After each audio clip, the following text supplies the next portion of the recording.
নমস্কাৰ বন্ধু বান্ধৱীসকল সকলোলৈকে শুভ সন্ধিয়া জ্ঞাপন কৰিছোঁ। এইমাত্ৰ দিনটো ঘূৰি ঘূৰি আজি LIC অফিচত মই কৈছিলোঁ অৱশ্যে মই দুটা আজি গিফ্ট পাইছোঁ বুলি। সেই গিফ্ট দুটা লৈ পেলাই আহিছোঁ বোলো ফটো এখন মানে উঠি দেখুৱাওঁ কিনো আছে চাওঁচোন বাৰু। গিফ্টটো এইখন দিছে, এইখন বাৰু ষ্টল ধৰিব পাৰিছোঁ। এইখন এখন ধুনীয়া ষ্টল পাইছোঁ। এইখন বৰ ধুনীয়া লাগিছে ষ্টলখন দেই দেখি। এইখন বৰ ধুনীয়া ষ্টল এখন পাইছোঁ। পুৰস্কাৰবিলাক পালে এনেও খুবেই ভাল লাগে। তাৰপিছত আৰু এটা পাইছোঁ। তাৰপিছত এইটো খুলিয়ে কৈছে চোৱাই নাছিলোঁ দেই, এতিয়াহে চাইছোঁ। ৱাও বিৰাট ধুনীয়া, সঁচাকৈ ভাল লাগে এনেকুৱা পুৰস্কাৰবিলাক পালে।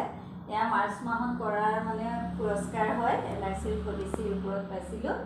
গতিকে খুবেই ভাল লাগিছে। আজি মোৰ দিনটো মই ভাল বুলিয়ে ভাবিছোঁ।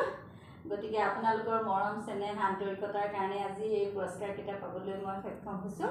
গতিকে সকলো ভালে থাকক আৰু সকলোৱে আশীৰ্বাদ কৰিব যাতে আগলৈও এনেকৈ সুন্দৰকৈ ভাল কাম কৰি যাব পাৰোঁ। গতিকে আজিলৈ ভিডিঅ'টো মই ইমানতে সামৰণি মাৰিছোঁ। ধন্যবাদ।